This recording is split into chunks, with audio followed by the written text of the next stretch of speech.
What's up, everybody? Today we have an exclusive look at the Dune film, and I gotta say, it is looking fantastic. So I had a picture that I showed you guys yesterday, but yesterday we only had this picture over here from Timothy. And after I posted that video, a lot of people, I was on Twitter, and a lot of people were saying, he looks like Kylo Ren. And that didn't even cross my mind. Because even though the book, I know a lot of you do not know much about Dune, and, I'm with you on that one. I remember seeing the original film a really long time ago. I barely remember it, and I have to actually read the book because the book is always better. But anyways, so this book has been around for 50 years. So obviously this was created even before Star Wars was around. Kylo Ren did not come to my mind when I saw him here. I actually thought he looked really cool. And the reason why he's looking down like that, it's because he just learned he needs to leave his home. And like I said, I don't know much about the story of Dune, which I think it's a good thing because, I'm going to this film with a really fresh mind.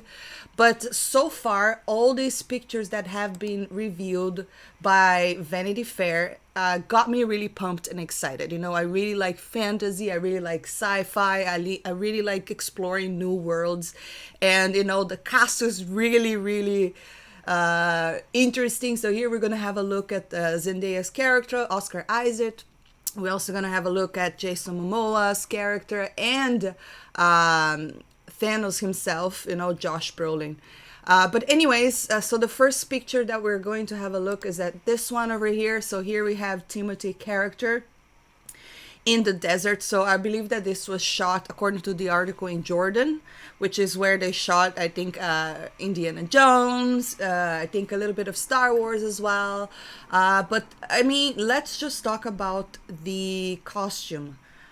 I think it looks so cool. For what I know, which is not a lot, is that they are in this country, and here the humans are kind of aliens. And they're here to kind of look for a sort of a spice. Now, I gotta say, this really looks like something someone would wear in a desert, like it looks like it will protect you from sunburn. I really love the details over here. This looks like a motorcycle glove. I am digging the whole thing. I think it looks badass. The photography is looking beautiful.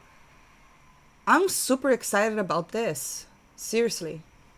The backpack and all of that. Awesome.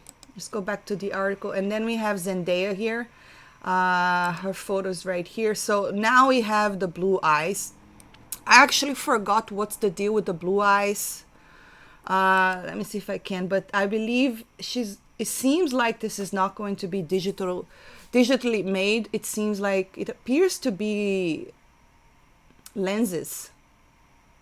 But I do know, and I remember the blue eyes. I don't know if they're taking something. I can't remember. You guys can write down in the comments below. But I knew that this was coming because this is something I do remember from the older film.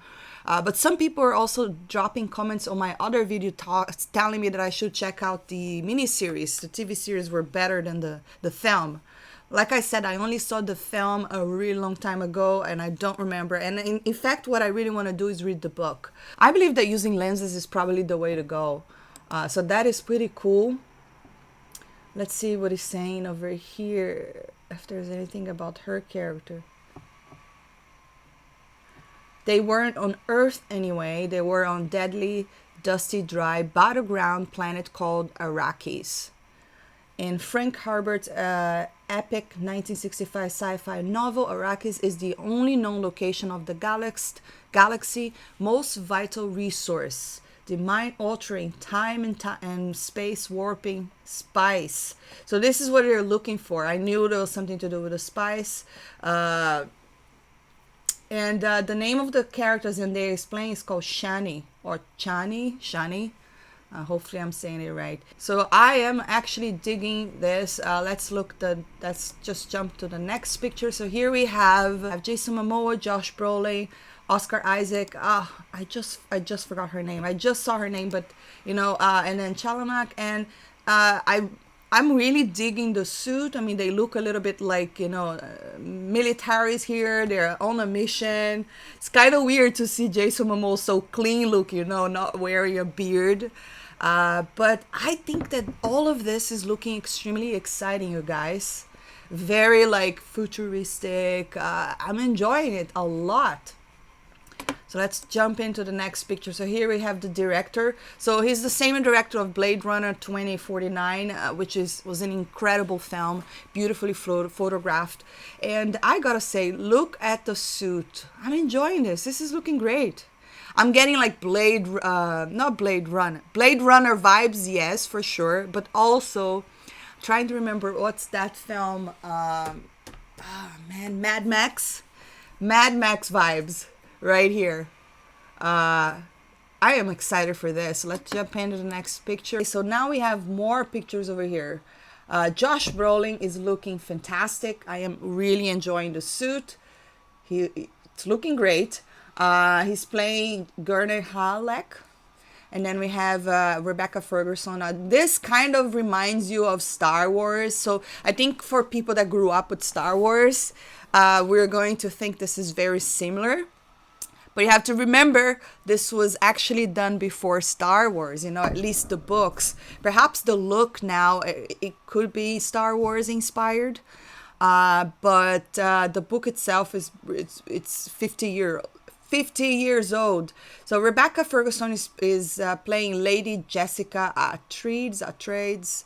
Probably butchering the last name. But anyways, and then we have Oscar Isaac also looking pretty cool as Duke Little.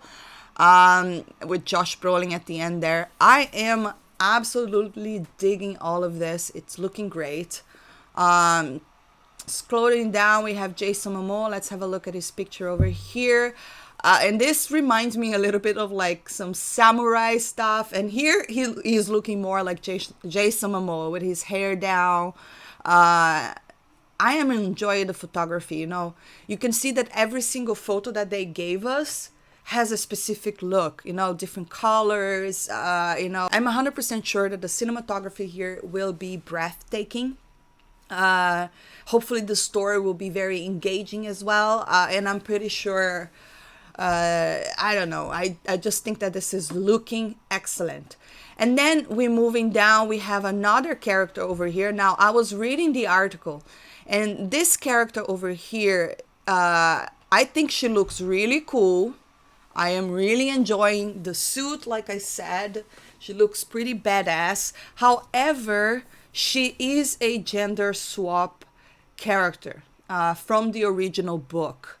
That's what it's saying on the article over here. And this is something that obviously raises some red flags, because, the first thing that comes to mind after all this crap that Hollywood has been giving us is, oh my God, is this going to be another SJW wokeness crap, because we had enough of that.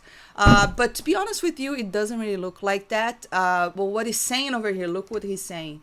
The director said, in an intriguing change to the source material, Villeneuve has also updated Dr. Lead, the leading ecologist on Arrakis, and an independent power broker amid the various warring factions. Although always depicted as a white man, the character is now played by Cheryl Duncan. She's from Rogue One, a black woman. Now, this definitely raises red flag, because you think, oh my God, are they doing this? This to me is unnecessary, but of course they want to add diversity there, which, like I said, I've never been against. I think it's not a problem. It's not a problem to do it, but it's definitely unnecessary to do it, because they're doing it because, as you're gonna read here, he thinks, oh, I need to add more women. You know what I mean? And so let's see what else he's saying. What Dennis had stated to me was there was a lack of female characters in his cast, and he had always been very feminist pro-women and wanted to write the role for a woman.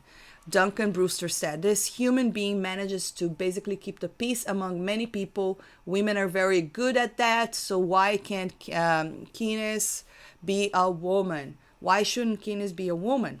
I think that gender swap is not a good thing. I think it always should stick with the original. But in the case of this film, everything seems so new and different. It's going to be a different interpretation. I don't think this sounds like it's going to be a woke or SJW film. To me, it really sounds like they're being as respectful as they can to the source material. This is a 50-year-old book adaptation. Will people really mind that they swapped this character? Personally, not as much. We still don't have a look at Dave Bautista character yet.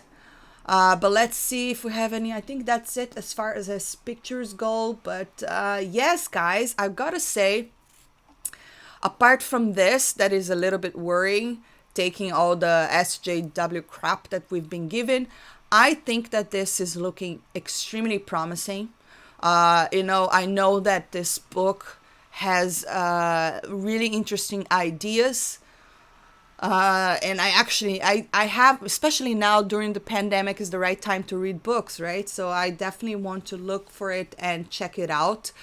But at the same time, sometimes I'm a little disappointed reading books and watching the film after, because, you always know that it's not going to be the same. There's no way that they're going to do the same, because it does, everything that's in a book does not always work on camera, so certain things they need to change. But there you have it. Those are the pictures. Like I said, I think this is looking amazing. It seems like this is definitely a very complex story, but I think the cast, and the director, I'm excited. I think this is looking great. But that's it, guys, for today. Drop your comments down below. Let me know, what do you think about Dune? Are you excited? Have you read the books? Now that you have a better look at all these pictures, I would love to hear your thoughts. And if you enjoyed this video, don't forget to hit that thumbs up, subscribe for more, and see you next time. Bye.